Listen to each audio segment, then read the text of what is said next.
This is a natural selection adventure. Once upon a time, there was a boy named Lachlan. Lachlan failed his test on natural selection today and was super bummed about it. To cheer himself up a bit, Lachlan decided to take the long route home and walk along the boat docks. This is when he sees a boat that he's never seen before, called the HMS Beagle.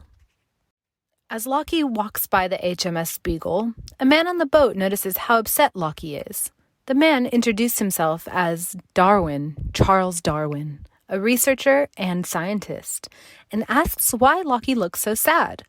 Lachlan explains to Darwin that he failed his exam and is struggling with natural selection.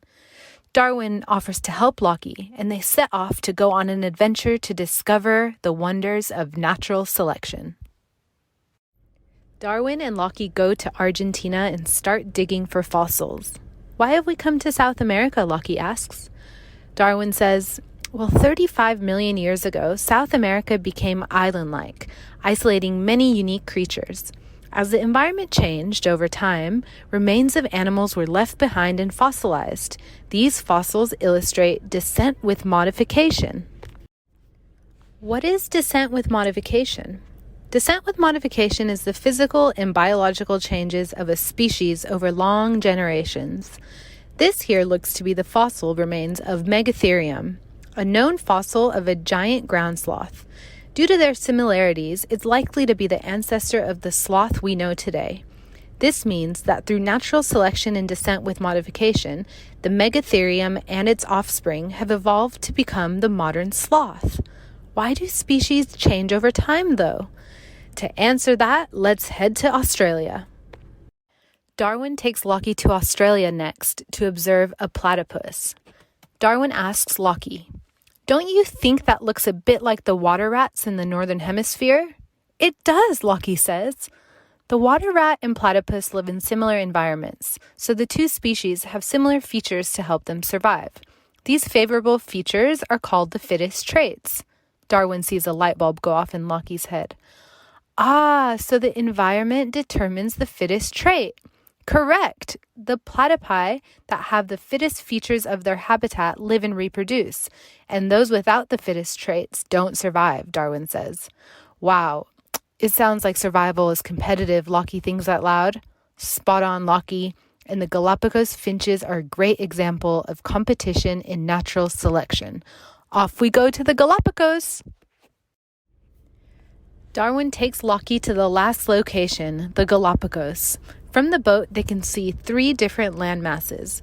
Darwin hands Lachlan the binoculars to have a look. Darwin explains the Galapagos finches share a common ancestor, so they share common features.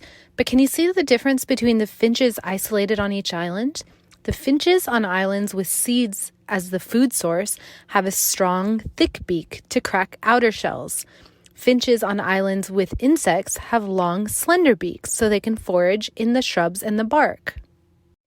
Finches on islands with cacti have long, sharp beaks to help them tear and eat the cactus pulp. Oh, wow, Lachlan says. So the food creates competition, and because of natural selection, only the finches with the fittest beaks to hunt and eat their food source will persist. Yes, Darwin says, they pass on their genes to their offspring, and birds without the right beak usually don't survive. So over many, many generations, the birds on each island evolved to have the best beak for their environment due to natural selection. Oh, I see. If the environment changes, will the fittest trait change too? Spot on. You've got it, Lachlan. Darwin smiles proudly. And with that thought, Lachlan realizes he needs to get home before his mother starts to worry. So Darwin sails the ship back home to the docks where they first met. Lachlan thanks Darwin for the HMS journey, and Darwin sails off into the distance. Lachlan comes home from his journey excited about all he learned. The next day, Lachlan does a presentation in front of his class on his journey with Darwin and his discoveries in natural selection. From that day on, Lachlan lived for science, devoting his life to carrying on the work of Darwin and his theory of natural selection.